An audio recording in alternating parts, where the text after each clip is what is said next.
சீதாராம் வணக்கம். பொதுவாக இன்னைக்கு திருமங்கையாழ்வார் வைபவம் பார்க்க போகிறோம். ஆழ்வார்கள் எல்லாருமே பெருமாளுக்கு அடையிறதுக்கான வழியை தான் சொல்ல வந்திருக்கான். பகவான் அவதாரம் பண்ணி முடிச்ச அப்புறம் கலியுகத்தில் தன் அம்சமான ஆழ்வார்களை அனுப்புகிறான். முக்கியமாக பார்த்தா பரத்துவமுடைய நிலை, பெருமாளோட 5 நிலை உண்டு. இந்த பரத்துவ நிலை என்னன்னு கேட்டால் எங்கும் நீக்கப்பற நிறைஞ்சிருக்கிறது. அதாவது சும்மா பரமபதம்னு நான் சொல்கிறோம்.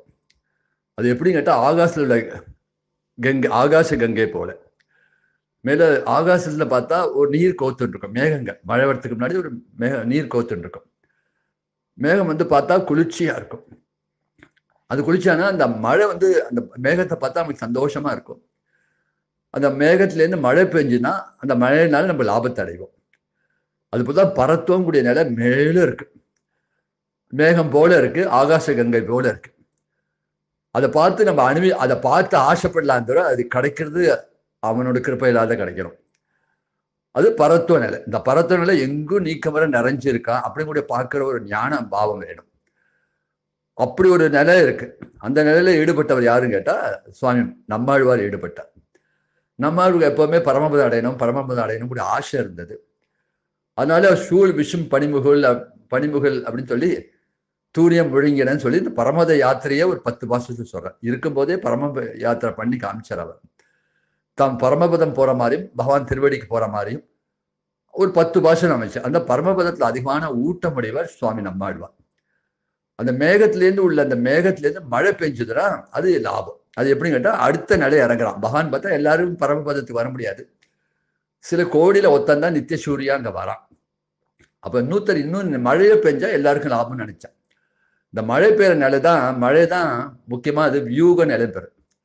அது ஷீராப்தின்னு சொல்றான், பார்க்கடன்னு சொல்றான். பையத்துழண்ட பரமடி பாடி. இந்த ஷீராப்திக்கு பெருமாள் சயனிச்சுட்ட அப்புறம் என்ன பார்க்கடல் நாடுதான் சயனிச்சுட்ட அப்புறம் பார்க்கடல சயனிச்ச அப்புறம் இந்த பிரம்மாதி தேவர்கள் அவரை பார்க்க முடியுது. பரமபதத்துக்கு பிரம்மாதி தேவர்களுக்குள்ள போக முடியாது. யார் ஞானத்தோடு மோட்சத்தை அடைகிறாரோ, பகவான் அடைகிறாரோ அவதான் பரமபதம் போக முடியும். யார் பகவான் சங்கல்பிக்கிறானோ. அதாவது சீராத்தில் எல்லாரும் போய் பார்க்கலாம், பிரம்மாதி தேவர்கள் போய் பார்க்கலாம். அந்த ஒரு நிலை அங்கே போய் பிரார்த்தனை பண்ணுறான். இது அவளுக்கு எப்பப்போ கஷ்டம் வருதோ, தேவாளுக்கு எப்பப்போ கஷ்டம் வருதோ அங்கேதான் சீராத்தில் போய் பிரார்த்தனை பண்ணுறா. அது போய் வியூக நிலைன்னு பேர். இந்த வியூக நிலை அப்பப்போ ஆழ்வகன் தொட்டி காமிக்கிறான். 3வது நிலை என்னன்னா விபவ நிலை. விபவ நிலைன்னு கேட்டால் அந்த மழை நல்லா பெஞ்சு மலையில விழுந்து அது நதியா பிரவாகிக்குது. நதியா நன்னா ஓடித்து அப்படின்னு கேட்டால் அது எல்லாருக்கும் பிரயோஜனப்படும். எங்கெங்கெல்லாம் நதி ஓடுதோ அங்கங்க உள்ள ஊர் மக்களுக்கு அந்த அந்த நதியோட தீர்த்தம் ஜலம் பயன்படும். அதுதான் விபவம். அதுக்காக பகவான் பார்த்தா நம்ம இன்னொரு படி இறங்கும் சொல்லி அவர் என்ன பண்றார், அவதாரங்கள் பண்ணார். ராமாவதாரம், கிருஷ்ணாவதாரம் பண்ணா. ராமாவதார காலத்துல எவ்வளவு பேர் ராமனை பார்த்துருப்பா, கிருஷ்ணாவத்துல எவ்வளவு பேர் கிருஷ்ணனை பார்த்துருப்பா. நரசிம்மன் அவதாரம் பண்ணா பிரகலான் பார்த்தா, எண்ணெய் கஷ்யப்பு முதற்கொண்டு பார்த்தான். அப்படி ஒரு அவதாரத்துல பல பேர் பார்க்கிறான்.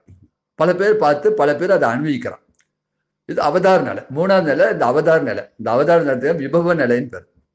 இந்த விபவ நிலைன்னா ஓடுற நதி போல.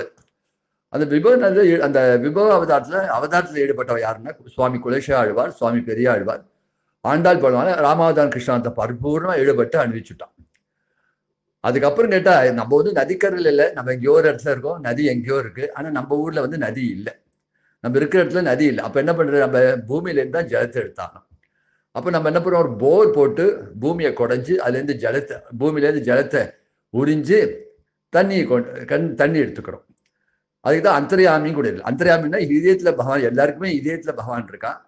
அந்த பகவானை உணர்த்துக்கணும். தியானம் மூலமா அந்த பகவானை உணர்ந்து அடையிறோம். எப்படி பூமியை குடைஞ்சு அதுலேருந்து தீர்த்தம் எடுக்கிறோமோ அது மாதிரி இதயத்தை ஆராய்ஞ்சு இதயத்துல ஆழ்ந்த தியானம் பண்ணி குறையிற மாதிரி ஆழ்ந்த தியானம் பண்ணி அங்க பகவானை உணர்றோம். அதுக்கு தான் அந்தர்யாமி கூட 4வது நிலை. இந்த அந்தர்யாமினாலேயே முதல் 4 ஆழ்வார்கள் காமிச்சிட்டான். முதல் யாருக்குன்னா சுவாமி பொய்கை ஆழ்வார், சுவாமி பூதத்த ஆழ்வார், சுவாமி பேயாழ்வார், அதுக்கப்புறம் சுவாமி திருமேஷி ஆழ்வார். அப்படி கூட 4 ஆழ்வார்களும் இந்த அந்தர்யாமி நிலை காமிச்சிட்டான். அப்போ பரமபத நிலைன்னு ஒரு நிலை, அதுக்கப்புறம் வியூவும் கூட பார்க்கட நிலை, விபவம் கூட அவதார நிலை, அதுக்கப்புறம் அந்தர்யாமி கூட இந்த நிலை. பொதுவாக இது எல்லாத்துக்குமே நம்மளுக்கு பாக்கியம் இருந்தால் தான் கிடைக்கும். அதுக்குள்ள தகுதி இருக்காங்க. பட் பரமபதம் அடையிறதுக்கு ஞானம் வேணும். வியூகம் போகிறதுக்கு நம்மளால முடியாது, பார்க்கடல் போக முடியாது. விபவம்னா அவதார காலத்துல இல்லை, அந்த குணங்களை அணுவிக்க கூட கூட அது சரித்திரமா ராமாயணம் பாவதம் போன்ற சரித்திரமா வந்திருக்கு. அது மகாபாரதம் போட்டு அது அணுவிக்கிறதுக்கு பாக்கியம் இல்லை.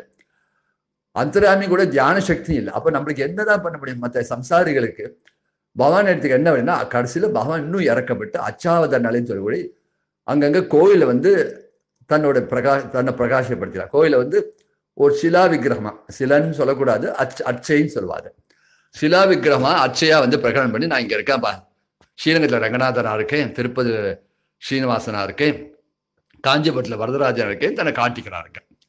இந்த நிலை வந்து எல்லாரும் போய் பார்க்கலாம். இதுக்கு வந்து பக்தி வேணும் அவசியம் இல்லை, ஞானம் வேணும் அவசியம் இல்லை. ஆனால் போய் பார்த்த அப்புறம் அவர்கிட்ட ஒரு ஈடுபாடு ஏற்பட்டு பக்தி ஞானம் வரலாம். அப்ப இந்த நிலையை, அச்சாத நிலையை பிரசித்தமா காட்டின 3 ஆழ்வார்கள், முக்கியமா தொண்டடிப்புடி ஆழ்வார் ரங்கநாதனே பற்றி இருந்தார், ஸ்ரீரங்கநாதர். அது மாதிரி திருப்பான் ஆழ்வாரும் ரங்கநாதன் மேலே 10 பாசுரம் பாதாதிகேசம் பாடியிருக்கார். அதுக்கெல்லாம் மேலே யாருன்னா சுவாமி திருமங்கை ஆழ்வார். இந்த திருமங்கை ஆழ்வார் தான் அப்படி ஒரு அச்சாத நிலையை நல்லா காமிச்சார், அச்சாத நிஷ்டையே காமிச்சார். அதான் அச்சாவதன்மை போருன்னு சொல்லிட்டாருங்க. அவர் சொல்றாரு மையம் அரங்கம், அவர் சொல்ற மையம், அவர் சொல்ற இல்லையா, கண்டியூர் அரங்கம் மெய்யம் கட்சி மல்லை பேர் என்று மண்டினாருக்கு உயல் அல்ல, மற்ற யாருக்கு உயலாமேன்னு சொல்ற தன்னோட திருக்குறுந்தாண்டகத்துல. அது சொல்ற முதல்ல கண்டியூர் கஷேத்திரம் இருக்கு தஞ்சாவூர் பக்கத்துல, திருக்கண்டியூர்னு. அதுக்கப்புறம் அரங்கம் ஸ்ரீரங்கம் ரங்கநாதர், அதுக்கு மையங்குடைய புதுக்கோட்டை பக்கத்துல திருமையங்குடையது சத்தியமூர்த்தி பெருமாள். அதுக்கப்புறம் கட்சின்னு சொல்ல காஞ்சிபுரத்துல வரதராஜன், மல்லைன்னு சொல்லக்கூடிய கடல் மல்லை தலைசேனம் கூடிய ஸ்தலசேன பெருமாள், பேரு சொல்லக்கூடிய அப்பக்கூடத்தான். இந்த 6 கஷேத்திரத்தை எடுத்துக்கிறாருங்க.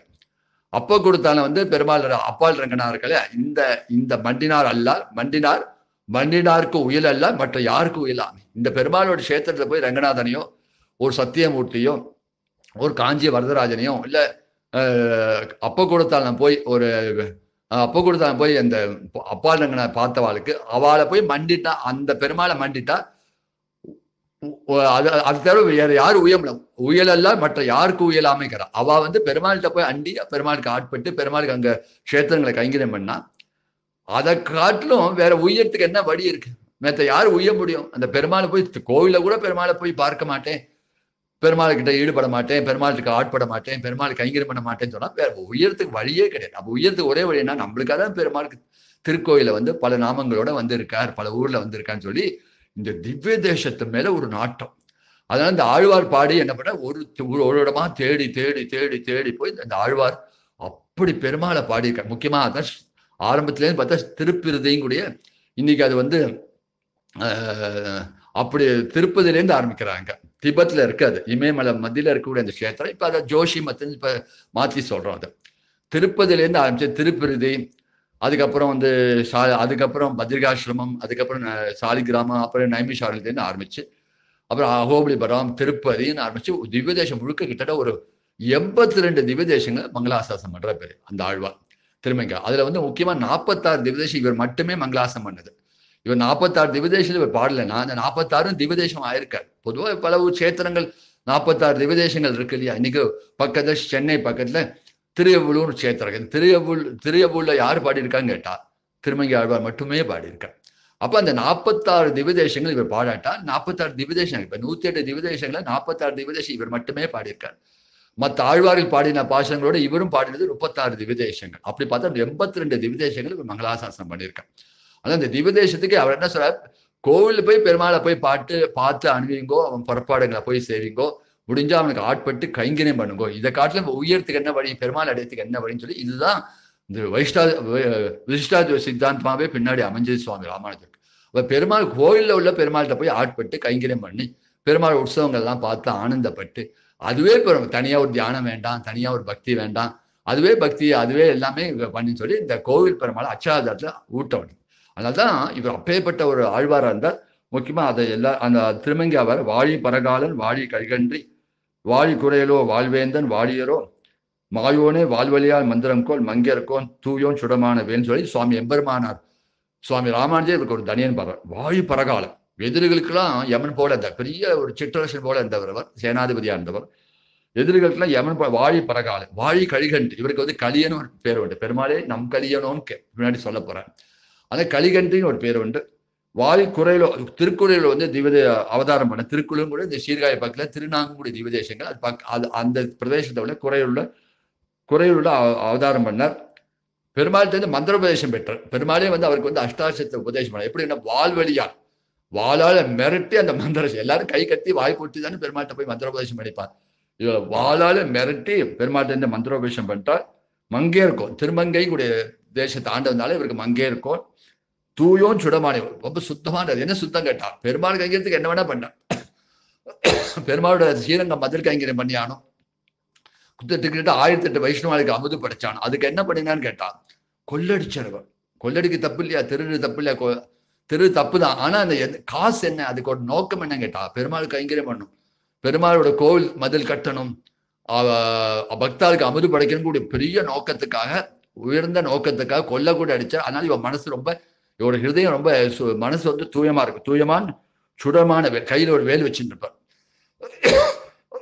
பிற்காலத்துல திருஞான சம்பந்தரை ஜெயிச்சு அவர்கிட்ட திருஞான சம்பந்தர கையில வேலை வச்சிருந்தா தன் வேலை வந்து திருமங்கி ஆழ்வார் கொடுத்துட்டாரு ஒரு கதை.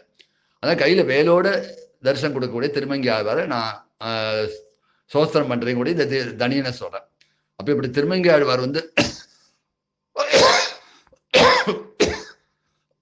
சீர்காழி பக்கத்துல திருநாங்கூர் கூடிய திவ்யதேசங்கள் நீங்க 11 திவ்யதேசங்கள் இருக்கு. இந்த திருநாங்கூர் பகுதியில ஒரு ஊரு கொரையூர்னு ஊர். அந்த கொரையூர்ல இவர் அவதாரம் பண்றார். சாட்சாத் பெருமாளோட நந்தகம் கூடிய கத்தி அம்சமா அவதாரம் பண்றார். இவ அப்பா அம்மா இவருக்கு வந்து நீலன் கூடிய பேரை வச்சா. நீலன் கூடிய பேரை வச்சு இவரை வளர்த்துன்னு வரா. 4 ஒரு மேனி பொழுதுமா வளர்ந்தார். உரிய காலத்தில் நல்ல சத்திரிய குலமா சத்திரியனா இருக்க தோண்டு நல்ல வில் வால் அதெல்லாம் வேல் இதெல்லாம் இதெல்லாம் தேர்ச்சி பெற்றார். வில் வித்தை வால் வித்தை அந்த மாதிரி எல்லாத்துக்கும் வேலை தூக்கி வீசுறது இந்த மாதிரி இதெல்லாத்துலையும் நல்ல அந்த வீர விளையாட்டுலாம் நல்லா தேர்ச்சி பெற்று வீரத்தில் அந்த அத்தனை போர் யுத்தத்தை முறையெல்லாம் கத்துண்டு அப்படி சிறந்து வழங்கினார். இவரோட வீரம் வந்து என்னாச்சுன்னா இவரை கண்டு ராஜாவே மயங்கினா. சோழராஜா இவரை வந்து தன்னோட சேனாதிபதியா வச்சிருந்தான். இவருக்கு படைத்தளபதியா சேனாதிபதியா அந்த இவரை வச்சிருந்தான் நீலனை. நீல வந்து பல சமயம் இந்த சோழராஜாக்கா யுத்தம் பண்ணி வெற்றி சம்பாதிச்சு கொடுத்துருக்கான். அதுல அவன் பரம சந்தோஷப்பட்டு அவன் ஆளக்கூடிய அந்த சோழ தேசத்துல இந்த திருமங்கை இன்னி கூட மங்கை மடம்னு சொல்றா. அந்த மங்கை மடம் கூடிய அந்த பிரதேசத்தை நீ இதுக்கு நீ ஒரு சிற்றரசன் அவனை அங்கேயே அவருக்கு வந்து ஒரு ராஜாவை ஆக்கி இதுக்கு நீ ஒரு சிற்றரசனா இருந்து நீ ஆண்டுண்டு வா. அதை இந்த பிரதேசத்துல கிடைக்கிற வருமானத்தை வச்சு வருஷத்துக்கு ஒருத்தர் எங்கிட்ட வந்து கற்பம் கட்டும் வேண்டி சொல்லிட்டு போயிட்டான். இந்த மங்கை மடம் சொல்லக்கூடிய இடத்த இவர் ஆண்டு வர்றார். அதனாலதான் இவருக்கு திருமங்கை ஆழ்வார்னு ஒரு பின்னாடி பேர் வந்துடுது. இவர் பேர் நீலன் பேரு. அப்படி ஆண்டு வர காலத்துல இவருக்கு வந்து ஒரு சமயம் திருவல்லைக்குளம்னு ஒரு ஊர் அண்ணன் கோவில் சொல்லுவா. அது ஸ்ரீனிவாச பெருமாள் அங்கேயும் அது ஒரு திவ்யதேசம். அந்த ஊர் புஷ்கரணிக்கு ஸ்வேத புஷ்கரணி பேரு. அந்த ஸ்வேத புஷ்கரனை ஒரு சமயம் தேவஸ்திரீகள் வந்து தேவலோகத்துல வந்து சில ஸ்திரீகள் வந்து ஜலக்கிரீடை பண்ணி தீர்த்தமாடிந்தான். அதுல எல்லாரும் வரும்போது அதுல ஒருத்தி இருந்தா எல்லாரும் தீர்த்தமாடிட்டு அப்பாவா போயிட்டான். திடீர்னு பார்த்தா இவன் வந்து தனியா நிக்கிறா கரையில போறதுக்கு வழி தெரியாம. அப்ப அந்த ஊர்ல ஒரு வைத்தியர் இருந்தார். அந்த வைத்தியர் வந்து ஏமா நீ இப்படி கரையில நிக்கிறேன்னு கேட்க, இல்ல எனக்கு தெரியல, என்னோட அப்படி வந்தேன், எல்லாரும் போயிட்டான் தகைச்சு போய் நிற்கும் போது அவளை தன் வீட்டுக்கு ஆட்சி போய் தன் பொண்ணாவே பாவிச்சு அவளை வளர்த்துன்னு வரார். அவதான் குமுதவல்லின்னு பேரு. அவ குமுத புஷ்பத்தை கொய்ந்துன்னு கையில வச்சிருந்தாலாம். அதனால இவர் குமுதவல்லின்னே பேர் வச்சார். இந்த குமுதவல்லி அப்படி ஒரு அழகுல சிறந்தவளா இருந்தா, அறிவிலும் சிறந்தவளா இருந்தா. இவளை பத்தி பல பேர் பேச ஆரம்ப இவளை பத்தி கேள்விப்பட்டார் ஆழ்வார். தான் உடனே நீலன் கேள்விப்பட்டார். தான் போய் கல்யாணம் பண்ணிக்கணும்னு ஆசை வந்தது. அதனால போய் முறைப்படி போய் அந்த திருவல்ல குளத்துல போய் அந்த வைத்தியர்கிட்ட உங்க பொண்ணை நான் கல்யாணம் பண்ணிக்கிறேன், நான் வந்து இந்த சோழ தேசம் இந்த தேசத்துக்கு ஒரு சிற்றரசனா இருக்கேன், உங்க பொண்ணை கல்யாணம் பண்ணிக்கிறேன்னு கேட்கும்போது அந்த குமுதவல்லி சொன்னாலாம், என்னை கல்யாணம் பண்ணிக்கணும் நித்தியப்படி நீங்க 1008 வைஷ்ணவாளுக்கு 1008 அடியார்களுக்கு பக்தாளுக்கு நீங்க அமுது படிக்கணும். அது அமுது படிக்கிறேன் நீங்க சொல்லுங்க. அவ அதை அமுது படிச்சு அவ பாதீர்த்தத்தை சுவீகரிச்சுக்கணும். அது பண்றான் தான் உங்களை கல்யாணம் பண்ணிக்கிறேன். அப்படிப்பட்ட வைஷ்ணவன பரமஸ்ரீ வைஷ்ணவ தான் கல்யாணம் பண்ணிப்பேன்னு ஒரு கண்டிஷன் போட்டுட்டான். அதுக்காக இவ மேல ஒரு ஆசை இருக்கு, கண்டிப்பா நான் பண்றேன்னு சொல்லி சத்தியம் பண்ணி கொடுத்தார். அது போல கல்யாணம் பண்ணிட்டான். குமுதவல்லி அழகா கல்யாணம் பண்ணி பண்றான். அது சொன்ன சொல்படி ஒரு நித்தியப்படி 1008 வைஷ்ணவாளுக்கு 1008 பக்தாளுக்கு அடியாருக்கு பாவதோத்மாளுக்கு அமுது படைக்கிறார். அமுதுன்னா அப்படி அமுது படைக்கிறார். எல்லாரும் வந்து திரும்ப மங்கை மடத்துல அப்படி ஒரு காலேஜ் நடந்துட்டு இருக்கு. அதனால என்னாச்சு, இவர் கொஞ்சம் கொஞ்சமா எல்லாத்துக்கும் அதுக்கு செலவைக்க ஆரம்பிச்சிட்டார். முதல்ல தன் சொத்து எடுத்து கொஞ்சம் செலவழிச்சார். அப்புறம் கொஞ்சம் கொஞ்சமா ஆச்சு, ராஜ்யபணத்தையும் செலவைக்க ஆரம்பிச்சிட்டார். எப்படியும் அவருக்கு ஆசை என்னன்னா, அந்த கைங்கரியம் நடந்துட்டே இருக்கணும். இது எத்தனை பேர் சாப்பிட்றாங்க? ஒரு நாளைக்கு 1008 பேர் சாப்பிட்றாங்கன்னா சும்மாவா? அத்தனை பேருக்கு சாப்பாடு போட முடியும், அத்தனை பேருக்கு பசி ஆத்த முடியாது. இது பெரிய கைங்கரியமா இருக்குன்னு சொல்லி இதை ஒரு ஊட்டம் ஏற்பட்டு இவர் பண்ண ஆரம்பிச்சா, கொஞ்சம் ராஜ்யத்தில் உள்ள பணத்தையும் செலவைக்க ஆரம்பிச்சிட்டார். அப்ப வருஷா வருஷம் ராஜ்யத்துல கப்பம் கட்டணும். அந்த கப்பம் கட்டுறது கூட இவருக்கு அதை கூட அந்த பணத்தை கூட செலவைக்க ஆரம்பிச்சிட்டார். இது மாதிரி நீலன் கப்பம் கட்டலை அப்படின்னு தெரிஞ்சவொடனே உடனே திருமங்கி ஆழ்வார் அது கப்பம் கட்டலைன்னு ராஜா ஆள் அனுப்புறான் போய் கேட்டு. இவர் சொன்னா அப்ப தரேன் இப்ப தரேன் சால்ஜாப் சொல்லி அனுப்பிச்சுட்டேன். கடைசியில் இவர் கட்டத்துக்கு ஏதோ கட்டாம ஏமாத்துறான்னு தெரிஞ்சுட்டு ஒரு படையை அமைச்சு இது போய் அவரோட யுத்தம் பண்ணி அவர் மீட்டுன்னு வா, யுத்தம் பண்ணி அவர் கைது பண்ணி ஆச்சுன்னு வான்னு சொல்லிட்டான். இவர் படையோட வந்தா இவர் ஒத்தரா இருந்து வேலை வீசுறார், வாழை வீசுறார், வில்லால அடிக்கிறார், அடிச்சு அத்தனை பேரையும் தும்சம் பண்ணிட்டார். ஒத்தரும் தோழி அணிஞ்சு போட்டோன்னு கடைசி ராஜாவே யுத்தத்துக்கு வரான். ராஜாவே தன் படையோட யுத்தத்துக்கு வரும்போது இவரே தனியா இருந்து அந்த யுத்தத்தை சமாளிச்சு ராஜாவே ஜெயிச்சுடுறார். ராஜா அதை சமாளிக்கலாம். நீங்க என்னென்றால் நீ ராஜ்யத்துக்கு சேர வேண்டிய பணத்தை அடையக்கூடாது, தப்பானுவது. அதனால நான் என்ன பண்றேன் கேட்டேன், இந்த கோவிலே உன்னை கைது பண்ணி வைக்கிறேன்னு ஒரு கோவில்ல கைது பண்ணி வச்சுட்டான். கோவில கைது பண்ணவொடனே சரி தப்பு தானே, ராஜபணத்தை எடுத்து தப்பு தான், இருந்தாலும் நான் எடுத்த நோக்கம் சரி. அதனாலதான் இவரோட கொள்கை என்ன கேட்டா, கொள்ளடிச்சான்னு கைங்கரியம் பண்ணும். பணக்காரன் அவனா கேட்டா பணம் தரமாட்டான். அவன்கிட்ட பணத்தை கொள்ளடிச்சான்னு அமுது படைக்கணும், பெருமாள் கோவில் கைங்கரியம் எல்லாம் பண்ணணும் அப்படின்னு ஆசை இருக்கு. ஸ்ரீரங்கம் மதில் கைங்கரியம் பண்ணணும்னு எனக்கு ஆசை இருந்தது. இவருக்கு அந்த குமுதவெளியோட சம்பந்தத்தாலே இவர் ஏற்கனவே வைஷ்ணவ தன்மை இருந்தது இவருக்கு. பெருமாட்ட ஈடுபாடு இருந்து பெருமாட்ட பக்தி இருந்தது, சுயம் பெருமாளோட அம்சம் தானே. அந்த குமுதவெளியில் சேர்ந்தோன்னே அதை ஊட்டம் பண்ண ஆரம்பிச்சிட்டேன். கைது பண்ணோன்னே ஒரு சமயம் இப்படி பண்ணும்போது 3 நாளைக்கு அன்னாகாரம் இல்லாமல் துடிச்சுன்னு இருக்கும்போது பெருமாளே சொப்பனம் தோண்டி இது மாதிரி நான் காஞ்சிபுரத்துல உனக்கு பணம் தரேன், நீ அங்க வா அப்படின்னு சொல்ல காஞ்சிபுரத்தை காட்டுறேன். உடனே பக்கத்துல வீரர்கள் கைது பண்ண வீரர்கள்ட்ட சொல்ல நான் இந்த மாதிரி காஞ்சிபுரத்துல பணம் இருக்குமான்னு ஆட்சின்னு போறார். பேருளாளர் வரதராஜன் ஒரு இடத்த காமிச்சு கொடுத்து இந்த இடத்துல தான் இருக்குன்னு சொல்லி அந்த ஆற்றங்கரையில ஒரு இடத்த காமிச்சு இங்க புதையல் இருக்குன்னு சொல்லி அந்த புதையல் எடுத்து கொடுக்குறார். இவன் ஆச்சரியப்பட்டான். எங்கேயோ இந்த சோழ நாட்டுல சீர்காழி பக்கத்துல இவரை கைது பண்ணி வச்சோம். இவர் சொப்பனத்துல பெருமாள் தோன்றி காஞ்சிபுரத்துல காஞ்சி வரதராஜன் தோணி பேருளான் தோணி இது மாதிரி காஞ்சிபுரத்துல உனக்கு அந்த தனம் இருக்கு நான் தரேன்னு சொல்ல, அப்புறம் காஞ்சிபுரத்துல இந்த இடத்துல இந்த ஆற்றங்கரையில இருக்கு அப்படின்னு சொல்லி அந்த ஆற்றங்கரையில அந்த இடத்துல போய் தெரியும் ஒரு புதையல் கிடைச்சு அவ்வளவு செல்வம் கிடைச்சது. அத்தனை செல்வத்துல ராஜாக்கு சேர்ந்த வேண்டிய பணத்தை கொடுத்துட்டு தம் மிச்சத்தை தான் எடுத்துட்டார். சந்தோஷமா இருக்கு. ஏன்னா பெருமாள் கைங்கிறதுக்கு உபயோகப்படுறேன் நித்தியப்படி 1008 வைஷ்ணவ அடிகாலுக்கு அமுது படைக்கிறதுக்கும் பணம் கிடைச்சிது இவருக்கு. ஆனால் ஸ்ரீரங்கத்துல மதில் கட்டணும்னு ஒரு ஆசை, ஸ்ரீரங்கம் கோயிலுக்கு பெரிய மதில் கட்டணும்னு ஆசை. அந்த கைங்கரியம் பண்ணதுக்கு பணம் கிடைச்சதேன்னு சந்தோஷப்பட்ட போது உடனே இவ போய் ராஜாட்ட அந்த போய் பணத்தை ஒப்பிக்கும் போது அந்த ராஜா ஆச்சரியப்பட்டான். ஆஹா, பரம பக்தர் போல் இருக்கு, பரம வைஷ்ணவரா இருக்கார், பெருமாளோட பரம அந்தரங்க பக்தர். இல்லாட்ட பெருமாளே கனவு தோண்டி இவருக்கா பெருமாள் பணம் தருவாரா?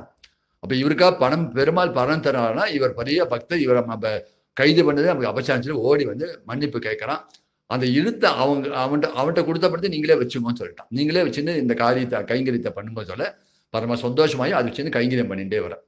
கைங்கரியம் பண்ணி வந்தாலும் கொஞ்ச நாளைக்கு அந்த பணமும் தீர்ந்து போயிடுது. அந்த பணமும் தீர்ந்து போனோன்னா இவருக்கு என்ன தோணுதுன்னு கேட்டான், கொள்ளடிச்சான்னு கைங்கரியம் பண்ணணும்னு தோண ஆரம்பிச்சு. வேற வழி இல்லை. இப்ப தங்கிட்ட உள்ள பணத்தெல்லாம் அதை செலவிச்சுட்டார். அரசாங்க பணம் கிடைச்சதுன்னு செலவிச்சுட்டார். கையில பணம் இல்லை. கையில பணம் இல்லைன்னு கேட்டா கையில அதுக்குள்ள செல்வம் இல்லை செய்யறதுக்குன்னு சொன்னோன்னா கொல்லையா நடிப்போம். அவங்க அப்பல பணக்காரெல்லாம் அப்பப்பா அந்த பக்கத்துல நிறைய நகநட்டோட யாத்திரிகாலா போவோம், அங்கேயும் எங்கேயும் போகும்போது அவளை கொள்ளடிப்போம்னு சொல்லி ஆரம்பிச்சான். இப்படி கொள்ளடிச்சு அதுல உள்ள தனம் சேர்த்தும் கைங்கரியம் பண்ண இவருக்கு அது தப்பாவே தெரியல. பொதுவாக கொள்ளடிக்கிறது தெரியல தப்புன்னு இருந்தா கூட அது தெரியல. அவருக்கு நோக்கம் என்ன கேட்டான், பெருமாள் கைங்கரியம் நடக்கணும், பாவதா கைங்கரியம் நடக்கணும், அதுலயே நோக்கமா இருந்தது. அப்படி இருக்கும்போது இவரோட ஊற்றத்தை கண்டு இவரோட உறுதியை கண்டு பகவான் சந்தோஷப்பட்டு தானே போய் இவர் ஆட்கொள்ளணும்னு ஆசைப்படுறான் பெருமாள். பகவான் அதனால என்ன பண்ண திருமலைக்கொல்லைன்னு ஒரு இடம். அந்த திருமலைக்கொல்லையத்துல ஒரு நாளைக்கு தன் தாயாரோட இவர் எழுந்துடுறார்.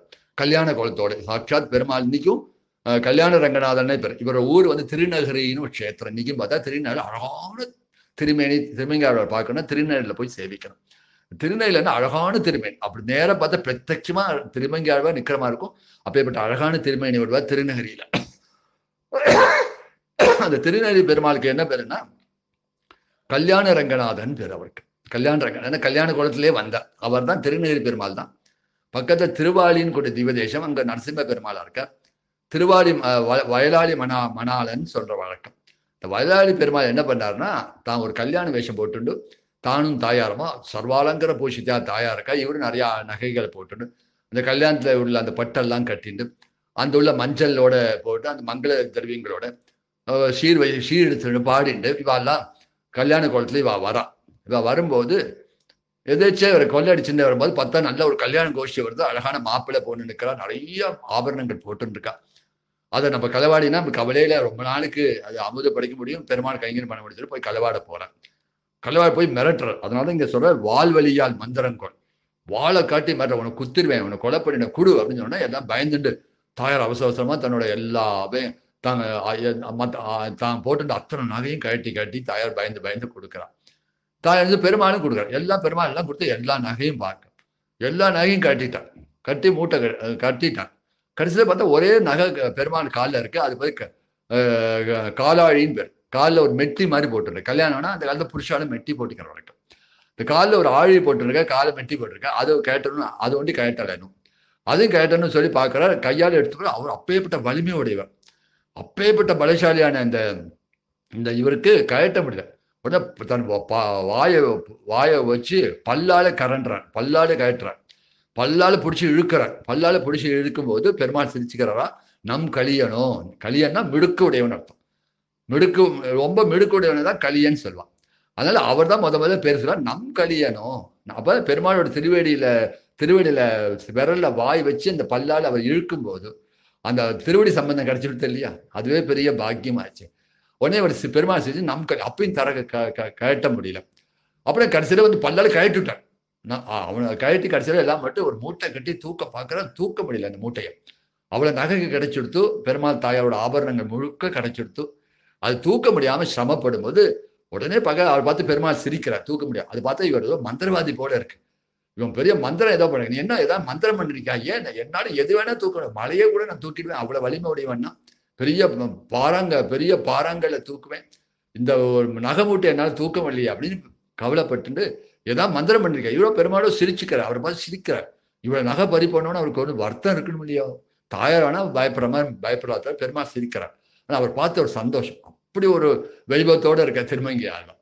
உடனே அவருக்கு கலியன் அவர் பேரு கொடுத்து, இப்பதான் முதல்ல கலியன் ஒரு பேர், அதனால அவர் எப்பவுமே தன் பாசத்தை கலியன் சொன்ன மாலை, கலியன் சொல்ல மாலை, பெருமாள் கொடுத்த பேர் தான் கலியன் ஒரு பேர். உடனே பார்த்தோன்னே, நீ என்ன மந்திரம் பண்ணிருக்கேன், ஆமா நான் மந்திரம் தான் பண்ணியிருக்கேன் அப்படின்னு சொல்லி, என்ன மந்திரம் பண்ணிருக்கேன், இங்க வா, மந்திரம்னு சும்மா சொல்ல முடியுமா, கிட்டக்கு வா அப்படின்னு கிட்டக்கு வந்து அவர் காதுல வந்து அந்த அஷ்டாட்சரத்தை உபதேசம் பண்றார். அந்த நமோ நாராயணாங்குடைய அஷ்டாட்சரத்தை உபதேசம் பண்றார். இந்த அஷ்டாட்சரத்தை உபதேசம் பண்ணோட இவருக்கு ஞானம் ஏற்பட்டு, அப்பதான் அவருக்கு ஞானம் ஏற்று பகவானை உடனே பார்க்கிறார்.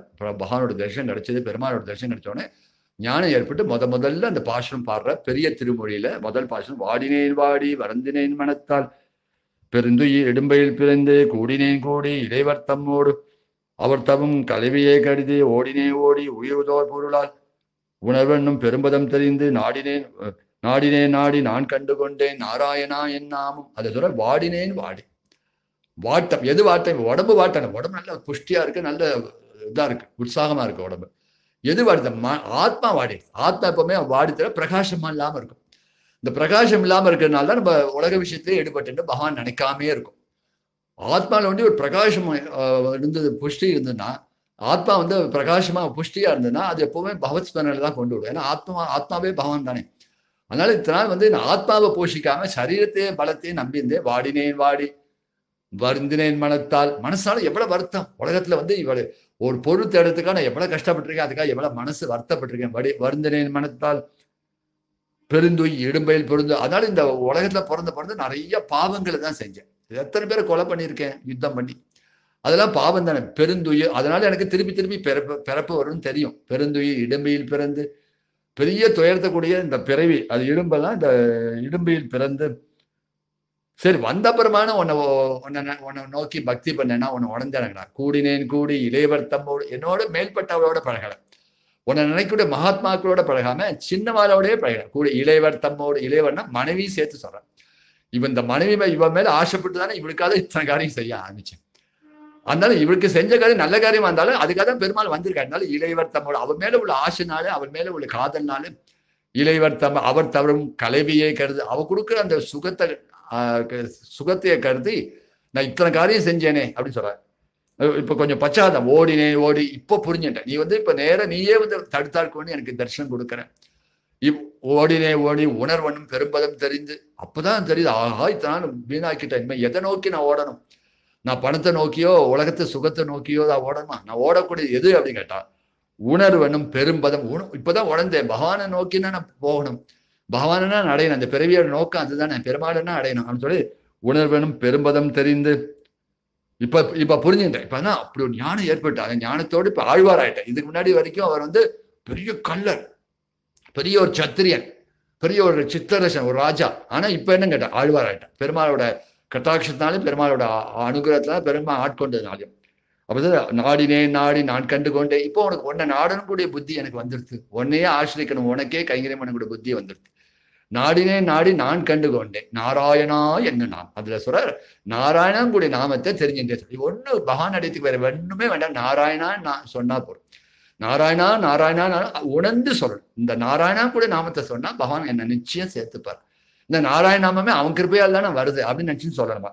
அப்படி அந்த 10 பாசத்துல முதல் பெரிய திருமொழியில முதல் 10 பாசத்துல இந்த நாராயண நாமத்தோட வைபத்தை சொல்றார். அதை சொல்லப்போற குளம் தரும் செல்வம் தரும் அப்படின்னு சொல்லி இந்த பாசத்தை ஆரம்பிக்கிற. குளம் தரும் செல்வம் தரும் அடியார் படு துயரெல்லாம், குளம் தரும் செல்வம் தரும் செல்வம் தந்திடம் அடியார் படு துயராயனவெல்லாம், நிலம் தரும் செய்யும் நீர் விஷம்பரும் அருளோடு பெருநிலம் அளிக்கும், வளம் தரும் மற்றும் தந்திடம் பெற்ற தாயின ஆயினம் செய்யும், நலன் தரும் சொல்லி நான் கண்டு கொண்டேன் நாராயணா நாமம். குலம் தரும். எப்போ நம்ம பகவான் நாமத்தை சொல்ல ஆரம்பிச்சுட்டோமோ அப்ப நம்ம ஒரு குலம், என்ன குலம் கேட்டா இத்தனாலைக்கு ஏதோ ஒரு குடும்பத்துல பிறந்திருப்போம், ஏதோ ஒரு குலத்துல இருப்போம், அந்த குலத்து பேர் இருக்கும். இனிமேல் நமக்கு என்ன பேர் கேட்டா வைஷ்ணவ குலம், தொண்டர் குலம், பக்த குலம் அப்படின்னு ஒரு பேர் வருமா, அடியார் குலம் வருமா. அந்த குலம் தரும் செல்வம் தரும் எல்லாரோட ஐஸ்வர்யத்தையும் கொடுத்துரும். பகவான் நாமத்தை சொல்ல சொல்ல சொல்ல ஐஸ்வர்யம். ஐஸ்வர்யம் கேட்டா பக்தி, அந்த அப்படி ஒரு ஐஸ்வர்யமே அந்த பகவான் நாமம் தானே. செல்வம் தந்திடம் அடியார் படு துயரம், அடியார்கள் நான் சொல்றேன். ஆனா எனக்கு எப்போ துயரப்பட, ஏன் துயரம்? உனக்கு உணரா துண்டுதான் துயரம், உன்கிட்ட பக்தி பண்ணாதுன்னா இந்த பக்தி ஏன் வரல, உண்மையான உணர்வு வரல. ஆனா அடியார்னு நான் சொல்லிக்கிறேன். இந்த அடியாரோட துன்பத்தை எது போகணும்? பகவான் நாமத்தை சொன்னா உலக சம்சார நினைப்பு போய் பகவானோட நினைப்பு கொடுத்து அந்த உலக துயரத்தையே போக்கிடுமே. அடியார் படு துயரம் எல்லாம் நிலம் தரும் செய்யும். அப்படியே அந்த துயரத்தை தரமாட்டமாகணும். துயரம் போயத்துக்கு என்ன வழி கேட்டா பகவான் நாமம் சொன்னாலே, நாராயணன் கூட நாமம் சொன்னாலே துயரம் போயிடும். நிலம் தரும் செய்யும், அது தரமட்டமாக்கணும்னு சொல்ற. நீல் விஷம்பரம், அதுக்கு மேல சொர்க்கமே கிடைக்கும். நாமும் சொல்ல சொல்ல நாராயண சொல்ல புண்ணியம் ஏற்படும், பாபங்கள் நசிக்கும், புண்ணியம் ஏற்படும், புண்ணியத்தினால் சொர்க்கமே கிடைக்கும். அருளோடு பெருநிலம் அளிக்கும், அதுக்கு மேல மோட்சமே கிடைக்கும். பெருநிலம் கூட மோட்சம். இந்த மோட்சத்துக்கு போறதுக்கு என்ன வழி? அதுக்கு தான் சொல்ற அருளோடு பெருநிலம் அளிக்கும். அது மோட்சத்துக்கு போகணும்னா பெருமாளோட திருவடி பரமதத்துக்கு போனா அவரோட அருள் வேணும். இந்த அருளுக்கு என்ன அருள் எப்போ கிடைக்கும் கேட்டா நாம சொன்னா கிடைக்கும். நம்ம நாராயணன் பகவானை நினைச்சுன்னு அந்த நாமத்தை சொல்லிட்டே இருந்தா பகவான் அருள் பண்ணும். ஆஹா என் நாமத்தை சொல்றானேன்னு அருள் பண்ணும். அந்த அருள்னால தான் அவன் அடைய முடியும். அப்ப நம்ம நாமத்தை சொன்னதுனால அடைய போல, பகவானோட அருள் பெறத்துக்கு நாமம் தான் ஒரே வழி. அருளோடு பெருநிலைக்கும் பெற்ற தாயின் ஆயிரம் செய்யும். அம்மா காட்டில அம்மா சரீரத்தை தான் வளர்ப்பான். இந்த நாமம் நம்ம ஆத்மாவே போஷிக்கிறது, ஆத்மாவை பிரகாசப்படுத்துறது, பகவான் அடைய வைக்கிறது. அப்புறம் வளம் தரும் செல்வம், நல்ல உடம்பு வளமும் கொடுக்கும், புஷ்டி கொடுக்கும். ஏன்னா எப்பவுமே மனசுல எப்போதும் சந்தோஷம் இருக்கும், உடம்பு இழைக்கவே இழைக்காது, நல்லா புஷ்டியா இருக்கும். அப்புறம் நலம் தரும் சொல்லி நான் கண்டு கொண்டேன். நலம்னா பக்தி, எல்லாத்துக்கும் மேல பக்தி இருந்தாத பகவான் அடைய முடியும். அப்ப நாராயணன் அவனை நினைச்சுட்டே அவனை உணர்ந்துட்டே சொல்லிட்டே வந்தா அது பக்தியை கொண்டு பண்ணி அந்த பக்தியை கொடுத்து அந்த பக்தினால பகவான் அடைஞ்சோம். அவர் நலம் தரும் பெரிய செல்வமான பக்தி, நலம் தரும் சொல்லி நான் கண்டு கொண்டேன் நாராயணான்னு சொல்லி அப்படிப்பட்ட நலன் தர சொல்ல நான் கண்டு கொண்டேன்னு சொல்லி அனுபவிக்கிறார். இந்த இப்படி பெருமாள் ஆட்கொண்டு அவருக்கு உபதேசம் பண்ண அன்னிலேருந்து இவர் ஆழ்வார் ஆகிட்டு அங்கே திருமங்கை ஆழ்வார்னுடைய பேரோட இருக்கார். மேற்கொண்டு இவரோட சரித்திரங்களை மேற்கொண்டு அனுபவிக்கும்.